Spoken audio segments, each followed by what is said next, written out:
Hello and welcome back to another episode of Who's This Guy? The only show on the entire internet named after its comment section. On today's episode we have... We didn't prepare anything. No! Not that one, this one. Roll it.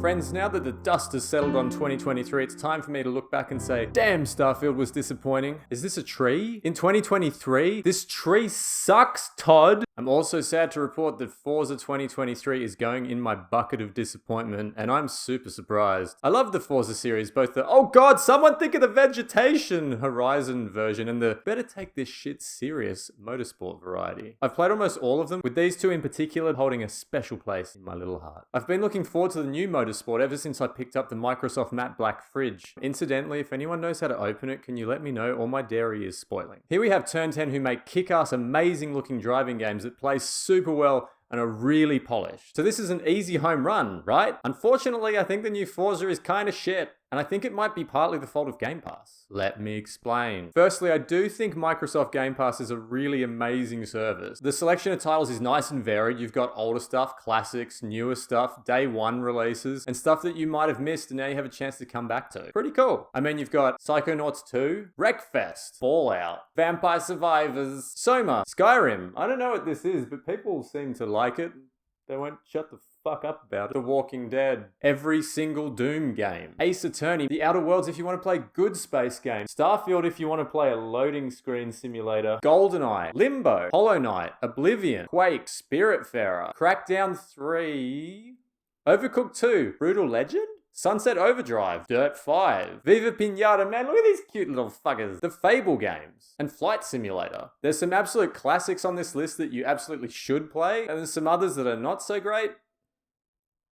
And others are super messy, but they're all at least worth checking out, especially because you're not paying an individual price for each one of them. What happens though when a highly anticipated first-party Microsoft title gets the weight of expectations thrown on its shoulder to fill the Game Pass calendar? What happens when Microsoft is positioning that game as a reason to subscribe to Game Pass and even buy an Xbox Series X? What happens? I don't know. Oh, making the video about the game. The Forza series has always been right at the tippy top of the pile of video games to show people and go, this looks nice. Nice cars, nice lighting, nice tracks, cool locations to race around. The visuals in this game are really inconsistent. Sometimes these cars look great, like here, man. Like these headlights look thick.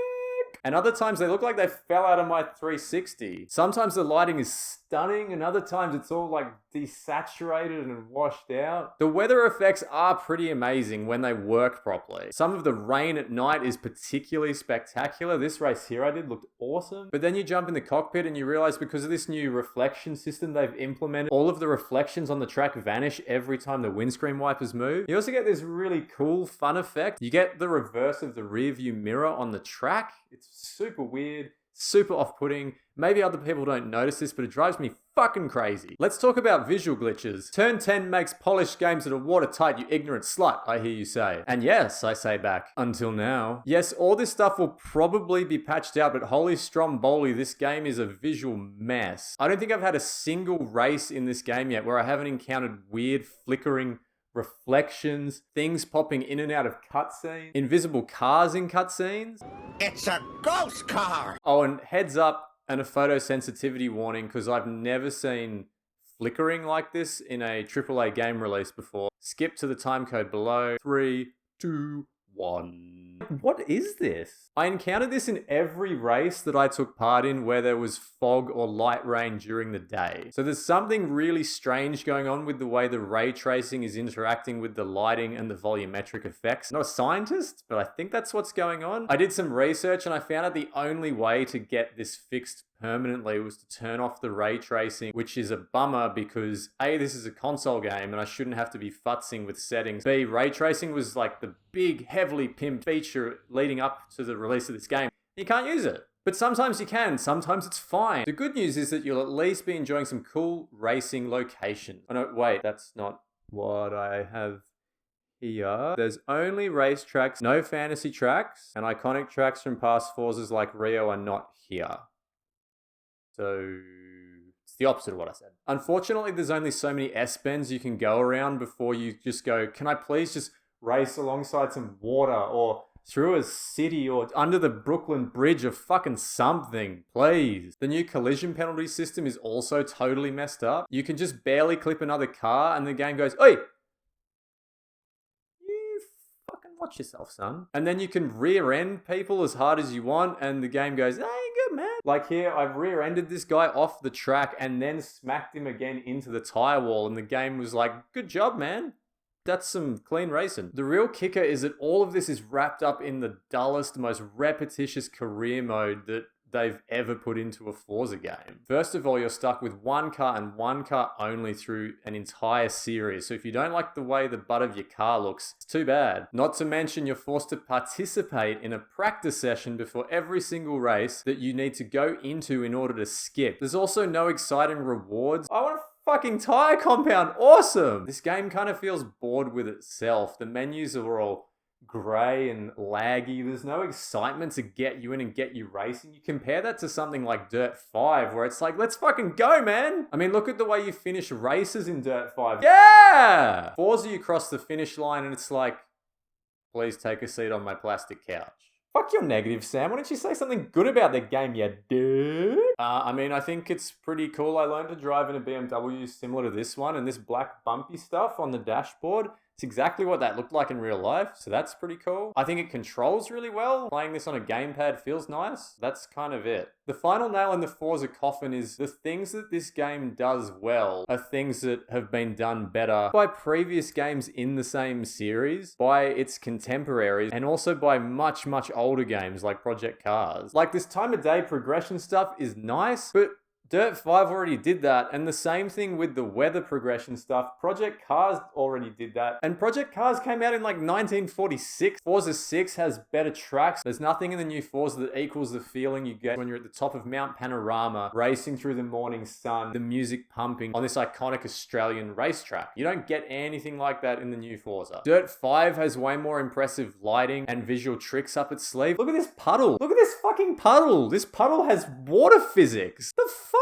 Also, am I crazy or do these cars look better in Dirt 5 than they do in Forza? God, I even think some of the cars in Project Cars, which again came out in like 1912, look way better than some of the cars in Forza. While I'm talking about Project Cars, is this not the coolest camera angle you've ever seen in a racing game? Holy shit. The biggest issue I have with the new Forza is a little term I'd like to coin right now called fun factor. It's good, I know. I don't know how I came up with it. The 3 games I recorded to compare against this new release were Dirt 5 to get something that was contemporary, Project Cars for something that's in a similar category but much older, and also Forza Motorsport 6 for more of a direct comparison. Following the conclusion of this video, I'm so excited to play more Dirt 5, Forza 6, and Project Cars, and I don't think anything's going to draw me back to the new Forza Motorsport aside from morbid curiosity. It's a bummer. I'd much rather be sitting here telling you how much I love the new Forza because I love the series, but it is what it is. I'm left wondering if this hadn't been positioned as such a vital part of the Game Pass release calendar, if Turn 10 would have been given a little bit more time to iron out some of these visual bugs, to clean up the ray tracing, just put some more content and tracks in there. Like, where's the Nord? Sure, they got the game out and it's on Game Pass and they can say, look at our amazing flagship first-party title, but there's a trade-off. The critical reaction has been